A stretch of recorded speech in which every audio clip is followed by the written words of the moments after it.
Hi, welcome to Miss Music. On this channel, I'm looking at music that may have passed you by. So it's already the end of the year and it's time to reflect on this year's releases.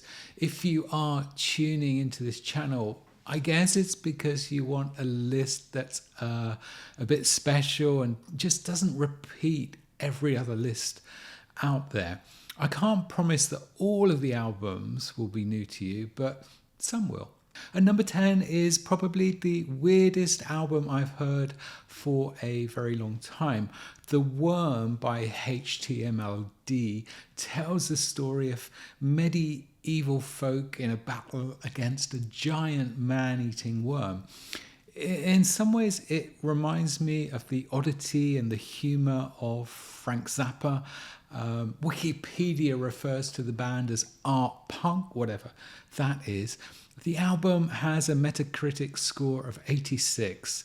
So please do take a listen to this album. It really is a ride. The album at number 9 is by a band that has existed for 32 years.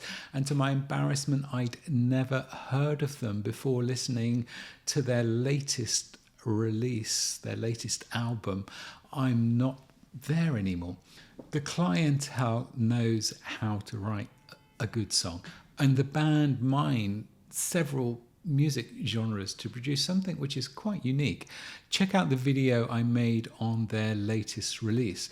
The album scored an absolutely incredible 89 on Metacritic and has the highest score of all the releases on this list. Number 8 is a jazz offering from the British drummer Yusuf Days. The album Black Classical Music is sublime, and at 75 minutes you can put it on, turn down the lights, pour yourself a whiskey and just let that music transport you to somewhere else.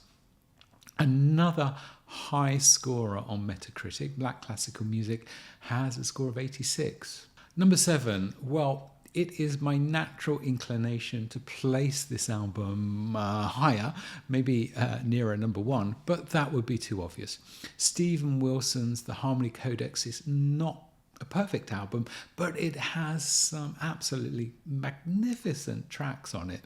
It's the pounding electronic beat of Inclination and the epic track Impossible Tightrope that really stand out for me on this album.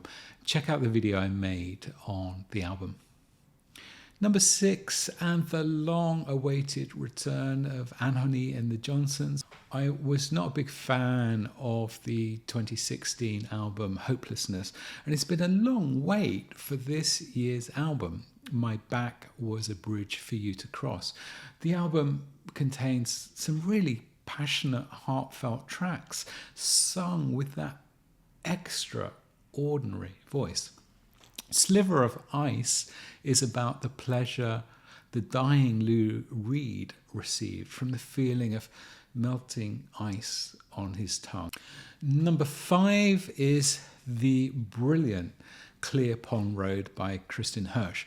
Hersh has a unique talent for honesty in her songwriting. There's nothing put on, nothing affected. Each song is like peering into the singer's unadulterated soul. It's thrilling stuff. Clear Pond Road has some of Hersh's most developed and enthralling songs for a long time. A 78 score on Metacritic. Check out the video I made on this album.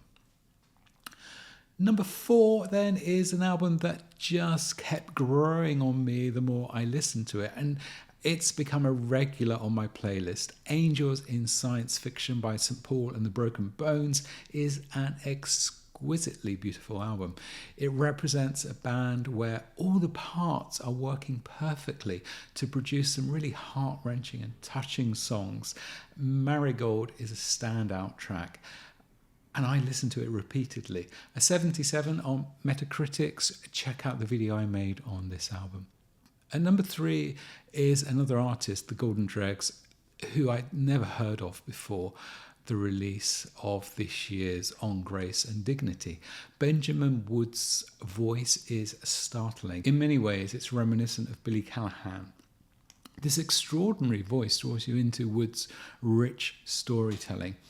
And I wasn't surprised to find out that the Golden Dregs is signed to 4 AD. They seem to have a knack of uncovering exceptional talent. This scored 82 on Metacritic. Do we have the right to expect such a deep, musically rich, complex, and lyrically touching album from a 73-year-old treasure of British music? Rather than opting for a relaxing life in the country, Peter Gabriel instead released I.O., one of the best albums of the year and rated an 87 on Metacritic. Should it be number one? Well, as Gabriel says, it's time to move to the edge of the frame and let the new generation take centre stage. And number one then is that new generation, and another discovery for me. And Gemily released the exceptional album The King in 2023. I've read that this is folk music, but folk music in the same vein as Sufjan Stevens' work is considered folk music, and Gemily takes folk and transforms it into something very different. The opening track on the album, also called The King, is a standout track and one that will make you want to listen to the rest of the album. Another 4 AD signing and a Metacritic score of 84. So that's it for another year. What would you have placed at number one? I'm really interested to hear that. But anyone suggesting Ed Sheeran's Autumn Variations is instantly banned from the channel. Thanks for watching.